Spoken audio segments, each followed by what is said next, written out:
Roma. Año 43, después de Cristo. El imperio parece estable desde afuera. Las legiones vigilan las fronteras, los mercados permanecen abiertos, el Senado se reúne bajo columnas de mármol, pero el verdadero latido del poder no pulsa en los discursos oficiales ni en las estatuas de bronce, pulsa en los susurros, en lo que se dice a media voz en las tabernas, en lo que se insinúa en los baños públicos, en lo que se calla cuando alguien atraviesa un corredor del Palacio Imperial, porque en Roma todos saben algo que casi nadie se atreve a decir en voz alta. El hombre que lleva la corona, el emperador Claudio, no es quien decide realmente el destino de los poderosos. La sombra que se mueve detrás de él tiene nombre propio.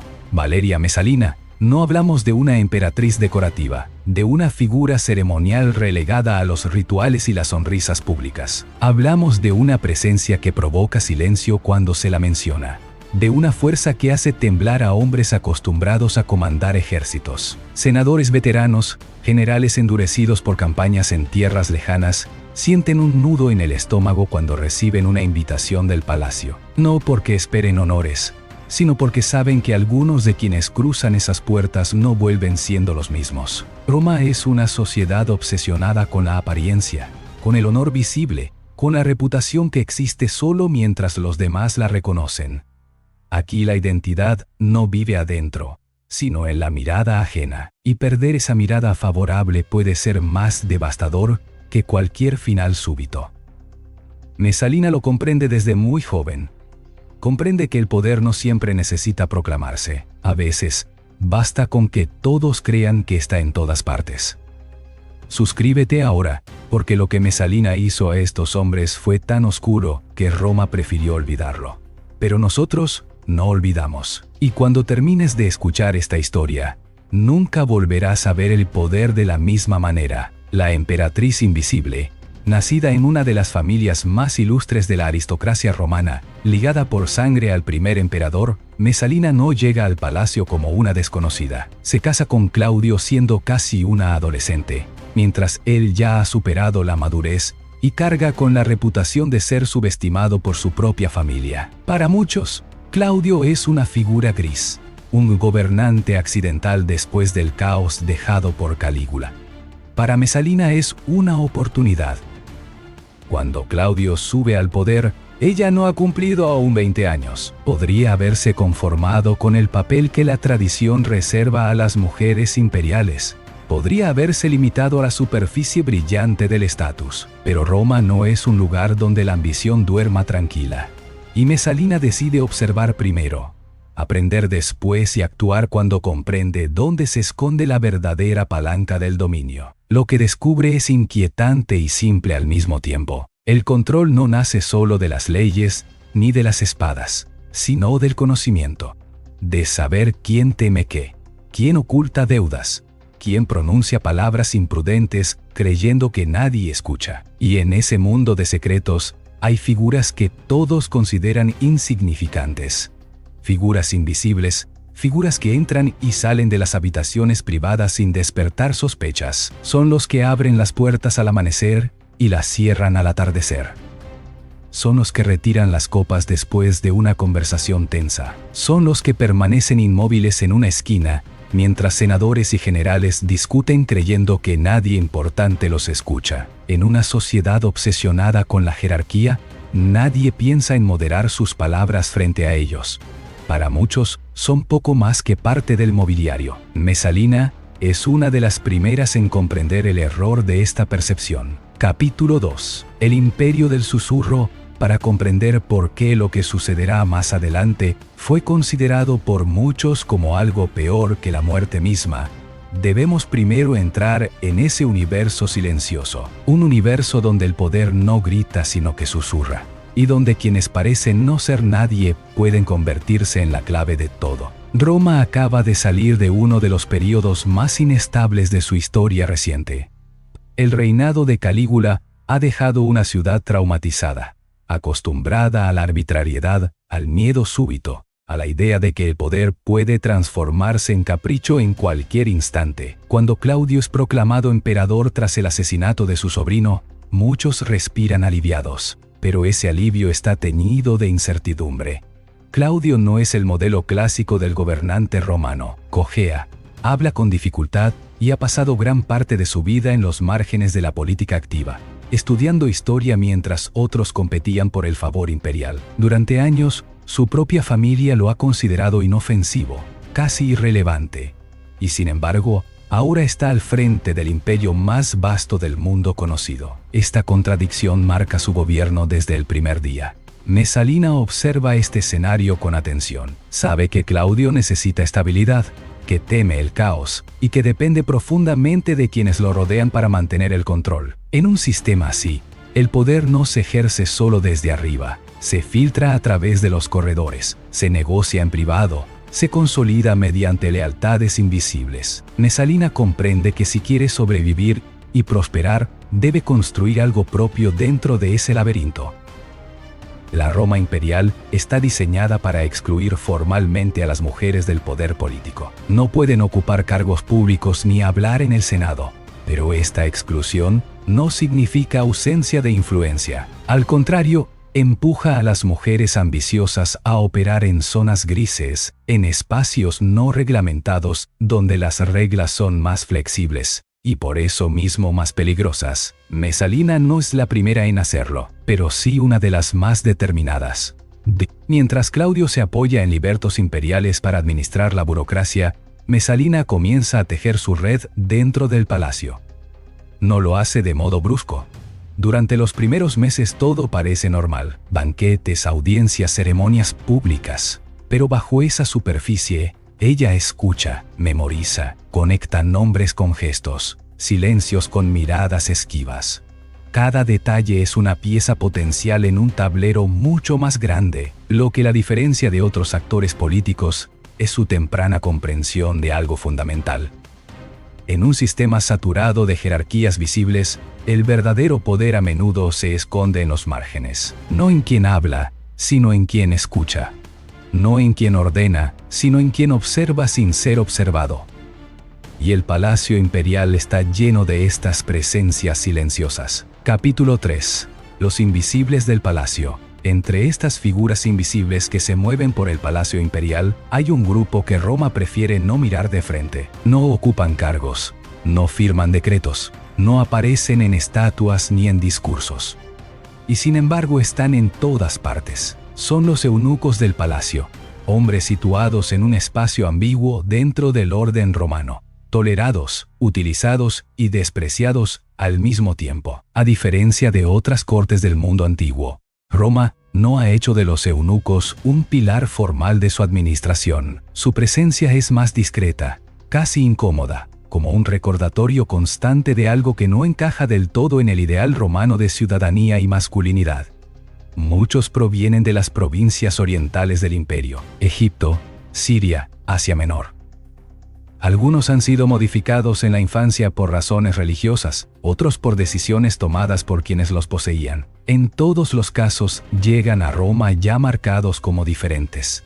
Esta diferencia los hace instrumentos útiles. En la mentalidad romana, al no poder formar una familia ni aspirar a un linaje propio, son considerados menos peligrosos. No tienen herederos, no pueden fundar dinastías, no entran en la carrera política tradicional. Por eso se les confían espacios delicados, los apartamentos privados, las zonas reservadas a las mujeres de la familia imperial, los pasillos donde la intimidad y el poder se cruzan sin testigos oficiales. Son quienes abren las puertas al alba y las cierran al ocaso.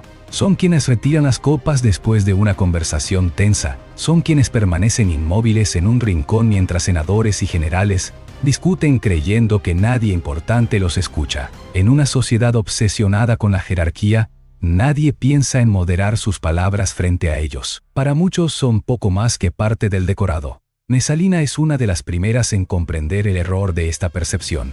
Allí donde otros ven servidumbre silenciosa, ella ve memoria. Allí donde otros ven cuerpos sin relevancia política, ella ve oídos entrenados y presencias constantes. Los eunucos no solo están cerca del poder, están dentro de su intimidad cotidiana. Saben quién visita al emperador a horas extrañas. Saben quién alza la voz después de algunas copas de más. Saben quién parece seguro en público y quién tiembla en privado. Al principio su relación con ellos no tiene nada de extraordinario. Pequeños gestos, una protección ocasional, la sensación de ser reconocidos como algo más que simples sombras. En un mundo que los ha reducido a una función, este reconocimiento tiene un peso enorme. Mesalina no les habla como a meros instrumentos. Les habla como a piezas necesarias de un engranaje que todavía no existe del todo, pero que ella está decidida a construir. Capítulo 4. La red se teje. Con el tiempo esta atención comienza a dar frutos. Comentarios sueltos se transforman en patrones. Chismes aparentemente insignificantes se vuelven mapas de vulnerabilidad. Sin alzar la voz ni dejar rastro escrito, Mesalina comienza a recopilar algo que el Senado nunca podría ofrecerle, una visión completa de las debilidades humanas que sostienen el poder romano. En ese momento nadie tiembla aún abiertamente. No hay todavía castigos ejemplares ni caídas visibles, pero las bases ya están puestas. El palacio ha dejado de ser solo una residencia imperial, se está transformando en un espacio donde cada palabra tiene peso y cada silencio puede ser utilizado. Los eunucos, invisibles para casi todos, comienzan a ocupar el centro de ese nuevo orden silencioso. El cambio no es brusco. No hay un momento claro en que Roma se despierte y comprenda que algo ha cambiado en el corazón del palacio. Es un proceso lento, casi imperceptible, como la humedad que se filtra en una pared hasta que un día toda la estructura comienza a ceder.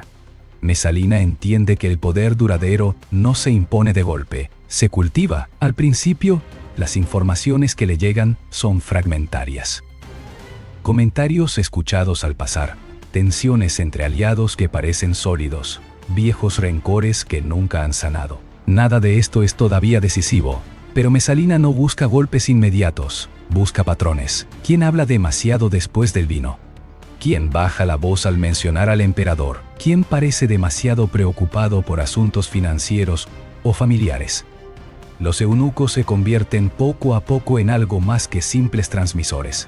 Aprenden qué detalles importan y cuáles no. Aprenden a observar sin intervenir, a recordar sin juzgar, y en algunos casos, aprenden también a provocar. Una pregunta hecha en el momento justo, un comentario aparentemente inocente. Una presencia silenciosa que hace creer al interlocutor que está a salvo. Mesalina no necesita ordenar cada gesto. Basta con que el sistema funcione. Con el tiempo la información comienza a adquirir peso específico.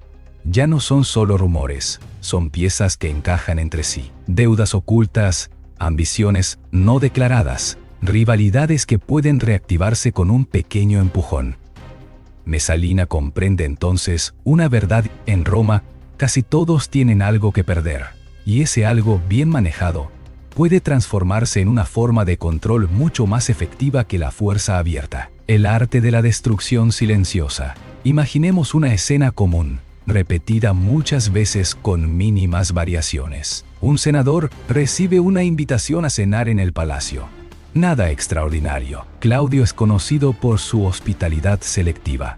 Durante la velada, la conversación fluye con normalidad. Política, anécdotas, comentarios velados sobre decisiones recientes. En cierto momento, Mesalina menciona casi de paso un problema financiero que aqueja a ciertos miembros del Senado. No da nombres, no acusa, sonríe y cambia de tema. El verdadero mensaje llega después. En la soledad de su casa, el invitado recibe un breve recordatorio de que su situación es conocida con inquietante precisión. Fechas, cifras, nombres que solo un círculo muy reducido debería conocer. No hay amenazas explícitas, no son necesarias.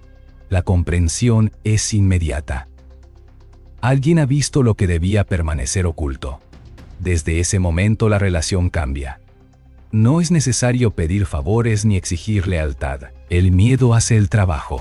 Y lo más devastador no es la certeza de ser observado, sino la duda constante sobre cómo se obtuvo esa información. La paranoia se instala y comienza a corroer desde adentro.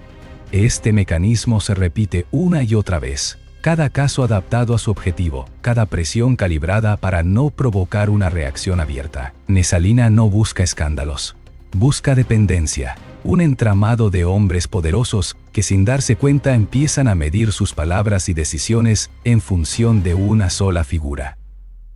Cuando algunos comienzan a sospechar que el verdadero centro del poder se ha desplazado, ya es demasiado tarde. El sistema no necesita mostrarse, basta con que todos crean en su alcance. Para entender por qué este sistema resulta tan eficaz, hay que entrar en la mentalidad romana y en el modo en que esta sociedad entiende el valor de una persona. En Roma la identidad no es una cuestión íntima ni privada. No se define por lo que uno siente, sino por lo que los demás ven. Existes en la medida en que eres reconocido. Y ese reconocimiento tiene un nombre, dignitas. La dignitas no es solo honor, es la suma de tu reputación, de tu influencia, de tu lugar visible en la jerarquía social. Se construye durante toda una vida y puede perderse en un instante. Un hombre sin dignitas sigue respirando, caminando por las calles, pero para Roma es poco más que una sombra. No importa cuánta riqueza conserve ni cuántos éxitos pasados pueda enumerar, sin el respeto público deja de ser alguien. Capítulo 6. Peor que la muerte. Para los hombres de la élite este concepto está estrechamente ligado a una idea muy concreta de autoridad y control. Ser romano significa ocupar siempre la posición activa, dirigir, decidir, dominar las circunstancias. Cualquier indicio de pasividad, de pérdida de control, es interpretado como una señal de profunda debilidad. Y la debilidad en una cultura tan competitiva es una sentencia social. Mesalina comprende este código mejor que muchos de los hombres que lo encarnan. No necesita destruir físicamente a sus adversarios para anularlos. Basta con ponerles un espejo delante y permitir que Roma vea una versión de ellos que no se ajusta a la imagen que han construido durante décadas. La vergüenza, una vez instalada, hace el resto. Aquí es donde el sistema alcanza su forma más inquietante.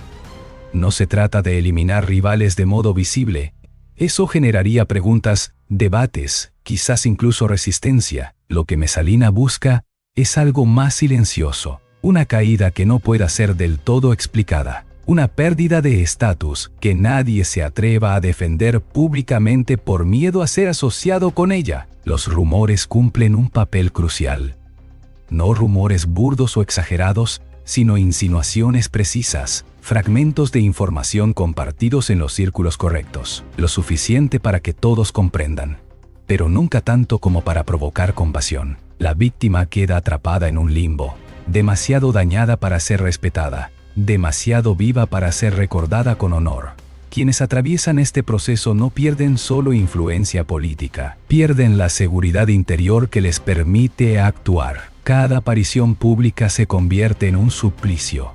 Cada palabra pronunciada en el Senado parece resonar con un eco incómodo. La pregunta constante no es qué dirán, sino qué saben ya. Este tipo de destrucción tiene un efecto expansivo. No golpea solo a la persona señalada, sino a todos los que observan su caída.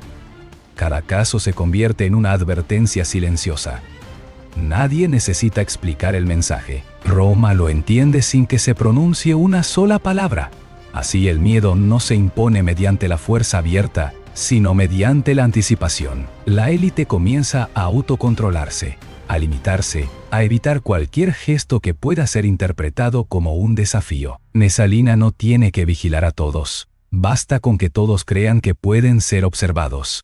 Capítulo 7. Los ejecutores de la sombra, y en el centro de este mecanismo, como siempre, están quienes nadie mira, los mensajeros discretos, los testigos silenciosos, los mismos que ahora sostienen sin ser vistos uno de los sistemas de poder más asfixiantes que Roma ha conocido. Pero los eunucos que sostienen este sistema no son figuras intercambiables ni una masa sin rostro. Cada uno lleva consigo una historia marcada por la pérdida, la adaptación y en muchos casos una comprensión íntima de lo que significa vivir en los márgenes del ideal romano. Las fuentes antiguas, aunque hostiles y a menudo parciales, dejan entrever que algunos de ellos se distinguen por habilidades muy específicas, por una capacidad poco común de leer a las personas y golpear exactamente donde más duele. Hay quienes han llegado a Roma tras una infancia rota por la violencia del comercio humano.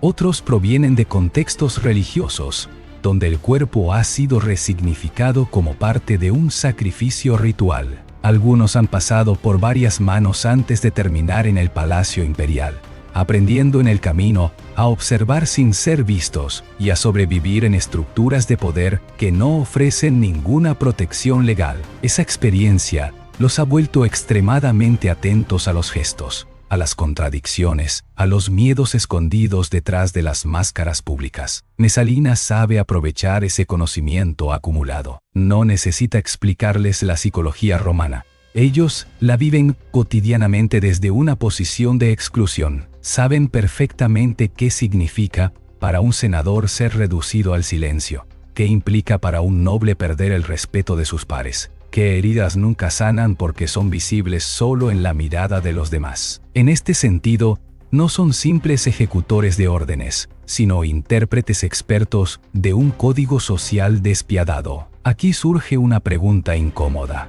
porque algunos de ellos parecen ir más allá de la mínima obediencia.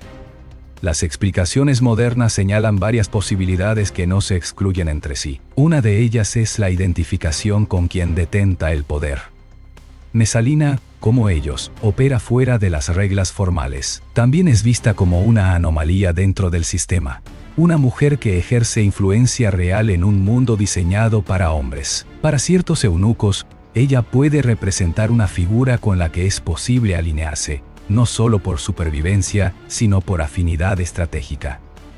Otra explicación es más oscura y quizás más humana. Después de una vida definida por la negación de la autonomía, la proximidad al poder puede resultar embriagadora. Ser temidos por quienes antes los ignoraban, ver a hombres influyentes bajar la voz en su presencia, experimentar por primera vez la sensación de control. No es difícil imaginar cómo ese cambio puede distorsionar cualquier residuo de empatía. Existe también una lógica de compensación silenciosa. Algunos pueden ver en su papel una forma retorcida de equilibrio, hacer probar a otros una fracción de la vulnerabilidad que ellos mismos han conocido desde niños. No se trata de justicia, sino de una racionalización que permite seguir adelante sin quebrarse del todo. Capítulo 8. La caída de Valerio Asiático. El caso que mejor revela la precisión de este mecanismo es el de Valerio Asiático, no porque fuera el único objetivo, sino porque su caída reveló a quien supo leerla cada una de las fases del método de Mesalina. Asiático es en todos los sentidos visibles un ejemplo del éxito romano. Ha alcanzado el consulado en 2 ocasiones, acumulado una inmensa fortuna y tejido alianzas que se extienden desde Roma hasta las provincias de frontera. Su nombre inspira respeto, su presencia impone, y sobre todo, posee algo que Mesalina desea con una intensidad particular. Los jardines de Lúculo no son solo un espacio de belleza y ocio, son un símbolo, un lugar donde se encuentran las figuras más influyentes, donde se sellan acuerdos y se exhibe el prestigio supremo. Controlar esos jardines significa ocupar el centro social de Roma. Mesalina sabe que no puede quitárselos directamente. Asiático es demasiado visible, demasiado protegido por su reputación. Una acción brusca despertaría resistencias peligrosas. Así que el proceso comienza del único modo que ella sabe hacer. En silencio, los eunucos comienzan a observar, no con torpeza, sino con una paciencia meticulosa. Presencias discretas en los banquetes, intermediarios invisibles en los baños, oídos atentos en las reuniones privadas. Durante meses aparentemente no ocurre nada. Asiático continúa su vida, confiado en su posición, pero cada comentario irónico sobre el emperador, cada queja expresada entre amigos, cada gesto de ambición es registrado no como una acusación aislada, sino como parte de un archivo cuidadosamente ensamblado. La verdad, fragmentada y reorganizada, puede asumir una forma diferente si se presenta del modo correcto. Cuando Mesalina decide que el momento ha llegado, la acusación se formula con un lenguaje que suena convincente. No se trata de una ofensa abierta, sino de una grave sospecha presentada como preocupación por la estabilidad del imperio. Testimonios coincidentes, contextos que parecen encajar. Una narrativa construida para parecer inevitable. Antes de cualquier enfrentamiento público, Asiático recibe una invitación privada, un encuentro para aclarar la situación. Nada en las fuentes describe con exactitud qué ocurrió allí. Los historiadores antiguos recurren a eufemismos y silencios elocuentes, pero concuerdan en algo. Cuando Asiático sale de ese encuentro, ya no es el mismo hombre. Quienes lo ven después hablan de un cambio inmediato. La seguridad ha desaparecido. Su voz es baja, sus gestos contenidos, como si cada movimiento pesara demasiado. No necesita ser destruido públicamente, ya ha sido quebrado desde adentro. El proceso judicial que sigue es casi una formalidad. Asiático no se defiende con la energía que se esperaría de alguien en su posición. Acepta su destino con una pasividad que desconcierta incluso a sus aliados. El final llega con una apariencia de elección, un último gesto para preservar una mínima ilusión de control. Pero incluso entonces, la sombra de Mesalina está presente. Los jardines que habían definido su identidad pasan a otras manos casi inmediatamente, como si su existencia pudiera ser borrada con la misma facilidad con que se reorganiza un espacio. Capítulo 9. El reino del miedo. El destino de Valerio Asiático no es una excepción, sino una advertencia. Para quienes observan desde la distancia correcta, su caída revela un patrón que comienza a repetirse con inquietante regularidad. Mesalina no necesita aplicar el mismo método a todos. Adapta la presión según el perfil, el entorno y la vulnerabilidad específica de cada objetivo. Esta flexibilidad hace que el sistema sea aún más difícil de detectar y por tanto más efectivo. En algunos casos la amenaza no proviene de la ambición política directa, sino del simple peso de un nombre. Julia Livilla, sobrina del emperador Claudio, representa un riesgo por su linaje, no por sus acciones. En una corte donde los matrimonios y los parentescos pueden alterar equilibrios delicados, su mera existencia es suficiente para inquietar a Mesalina. Aquí el enfoque cambia. No hay necesidad de construir una acusación compleja ni de provocar un enfrentamiento abierto. Basta con erosionar la imagen. Los eunucos comienzan a difundir rumores con precisión quirúrgica, comentarios discretos, detalles aparentemente concretos compartidos en los círculos correctos. En una sociedad obsesionada con la conducta privada de las mujeres de sangre imperial, estas insinuaciones se expanden rápidamente. Nadie necesita verificar nada. La sospecha cumple su función. Julia es alejada, enviada lejos de Roma, y su desaparición del centro del poder ocurre sin ruido.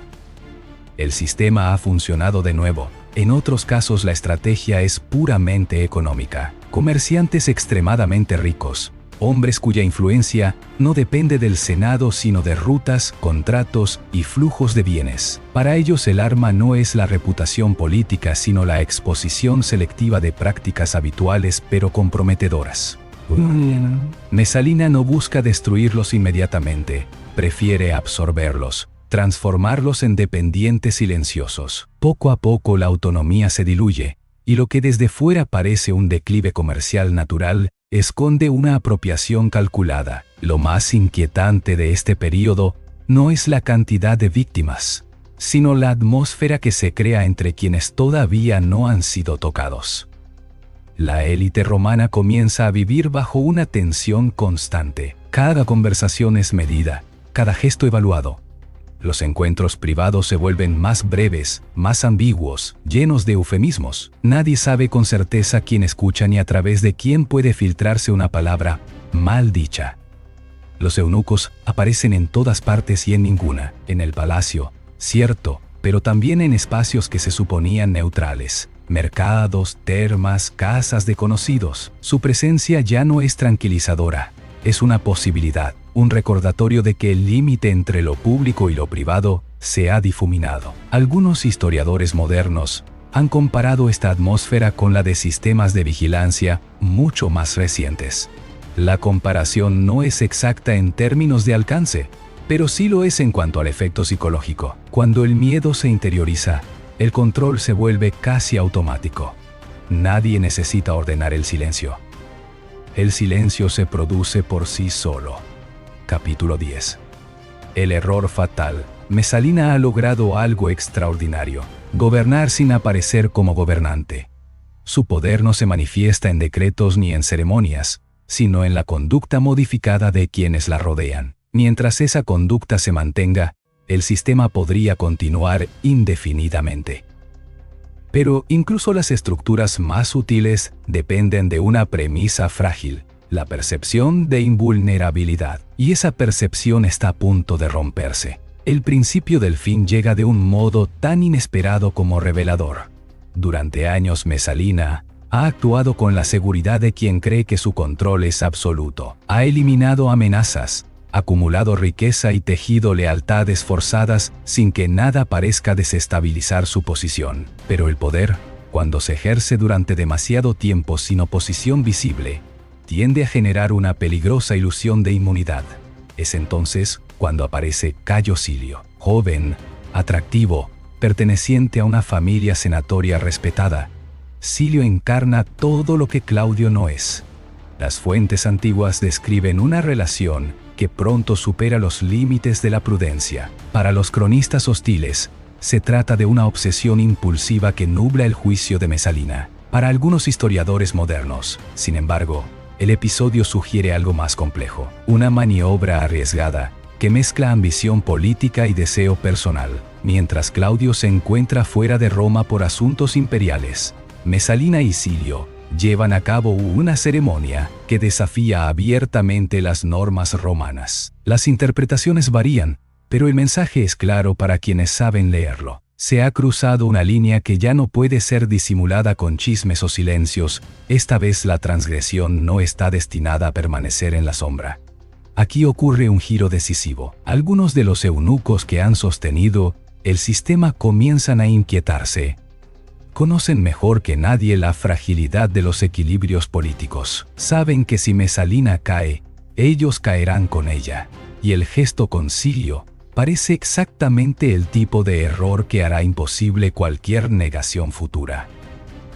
Por primera vez la red comienza a agrietarse desde adentro. Un pequeño grupo decide cambiar de bando. Sin anuncios ni enfrentamientos abiertos, comienzan a filtrar información a Narciso, uno de los libertos más influyentes de Claudio y rival silencioso de Mesalina. Este movimiento revela algo esencial: los eunucos no son simples instrumentos, son actores políticos capaces de calcular riesgos y buscar su propia supervivencia. Capítulo 11. El colapso del Imperio de Sombras. Cuando Narciso enfrenta al emperador, Claudio reacciona con incredulidad. Durante años ha preferido no mirar de frente el alcance del poder de su esposa. Aceptar la verdad implica reconocer su propia pasividad, pero esta vez las pruebas son demasiado visibles. Testimonios coincidentes, relatos directos, indicios que ya no pueden caber en la comodidad de la negación. La reacción es rápida. Silio es apartado y eliminado del tablero con una celeridad que refleja el verdadero miedo de Claudio a perder el control. Mesalina, súbitamente aislada, busca refugio en los jardines que habían simbolizado su victoria más famosa. Intenta apelar, justificar, reconstruir la confianza perdida. Nada funciona. Su caída es silenciosa y definitiva. Sin honores, sin ceremonias, sin memoria oficial, el imperio parece querer borrar su existencia como si nunca hubiera sido parte de su historia. Pero el vacío que deja no puede llenarse tan fácilmente. Después de ella viene la purga. Los eunucos que han sido pilares de su sistema se convierten en objetivos convenientes.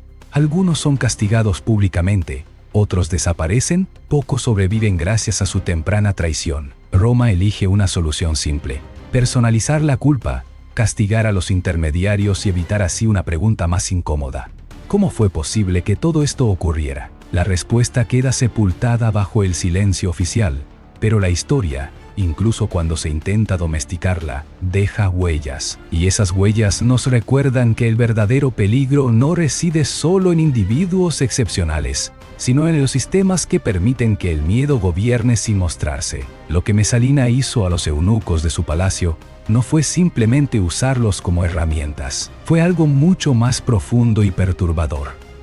Les dio una ilusión de poder en un mundo que los había despojado de todo, y luego los convirtió en ejecutores de su propia deshumanización.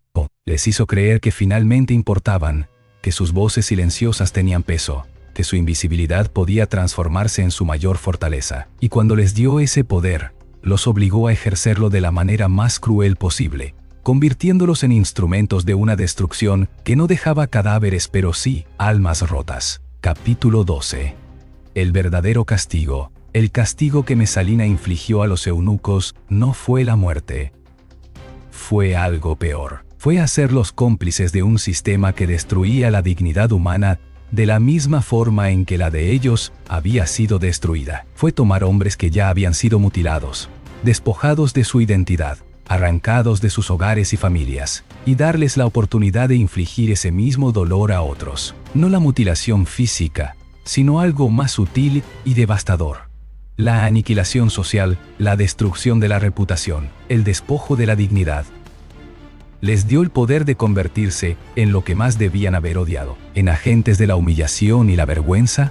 Cada vez que un eunuco susurraba una información comprometedora, cada vez que observaba en silencio mientras un hombre poderoso se derrumbaba, cada vez que contribuía a la caída de alguien que había sido intocable, estaba participando en un ciclo de degradación que reflejaba su propia experiencia. Mesalina los había transformado de víctimas en victimarios, pero de una manera que nunca les permitía olvidar su propia victimización. No podían disfrutar plenamente de su poder, porque sabían que era prestado, que dependían completamente de la voluntad de una mujer que podía destruirlos en cualquier momento. No podían sentirse verdaderamente superiores a aquellos a quienes destruían, porque Roma nunca dejaría de verlos como inferiores. El verdadero castigo no llegó durante el reinado de terror de Mesalina, sino después. Cuando ella cayó, los eunucos que habían sostenido su sistema no encontraron redención ni perdón. No fueron vistos como víctimas obligadas a obedecer, sino como monstruos que habían disfrutado de su papel. Roma necesitaba culpables convenientes, y ellos lo fueron. Los que no fueron ejecutados inmediatamente vivieron el resto de sus días marcados no solo por su condición de eunucos, sino por su asociación con uno de los períodos más oscuros del imperio. Habían sido usados y luego descartados, y en el proceso habían perdido algo que ni siquiera la castración física les había quitado: la posibilidad de verse a sí mismos como algo más que instrumentos. Capítulo 13. El legado de las sombras. Lo que hace que el caso de Mesalina y sus eunucos sea particularmente perturbador no es la crueldad visible, sino la crueldad invisible. No hubo torturas públicas ni ejecuciones espectaculares durante la mayor parte de su reinado.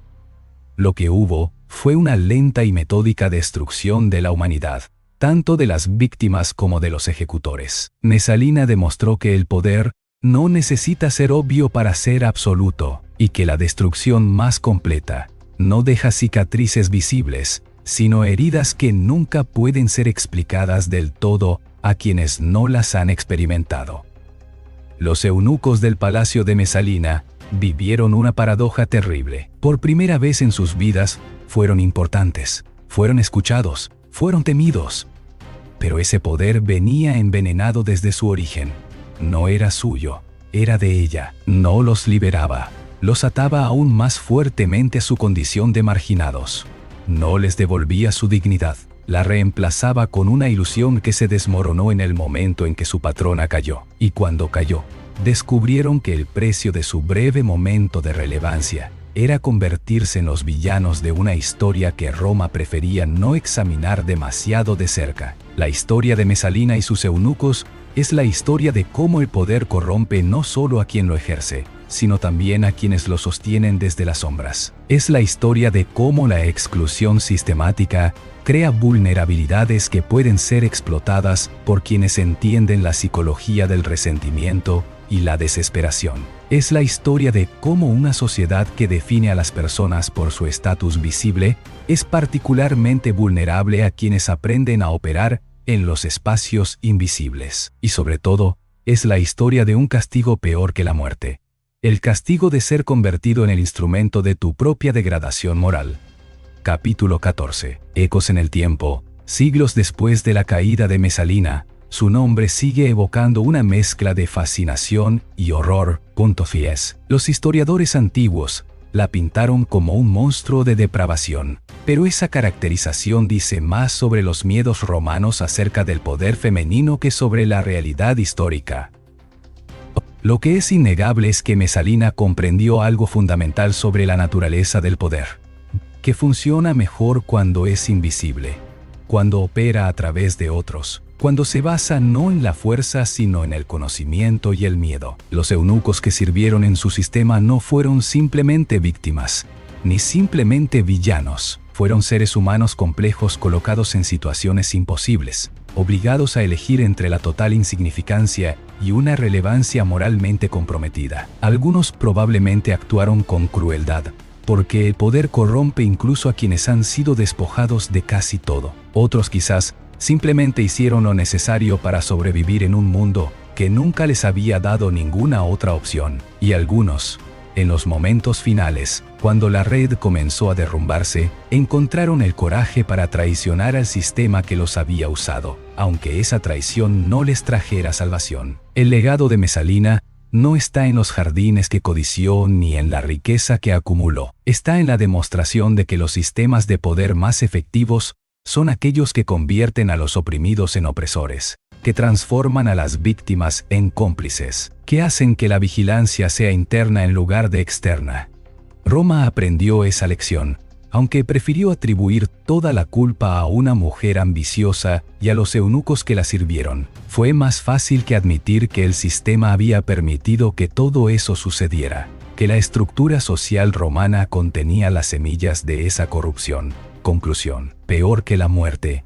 Cuando pensamos en los peores castigos que una sociedad puede infligir, normalmente pensamos en la muerte, la tortura física, el encarcelamiento. Pero la historia de Mesalina y los eunucos de su palacio nos enseña que hay algo peor. Es el castigo de ser despojado de tu humanidad mientras sigues vivo. Es el castigo de ser convertido en un instrumento de destrucción contra otros, mientras tu propia destrucción permanece como trasfondo constante de tu existencia. Es el castigo de probar el poder solo para descubrir que ese poder te envenena más de lo que te libera. Es el castigo de vivir con la conciencia de lo que has hecho sabiendo que lo hiciste, no por convicción sino por desesperación, no por elección sino por la ausencia de alternativas. Los eunucos del palacio de Mesalina experimentaron una forma de infierno particular, no el infierno de la tortura física, que muchos de ellos ya habían conocido en su infancia cuando fueron castrados.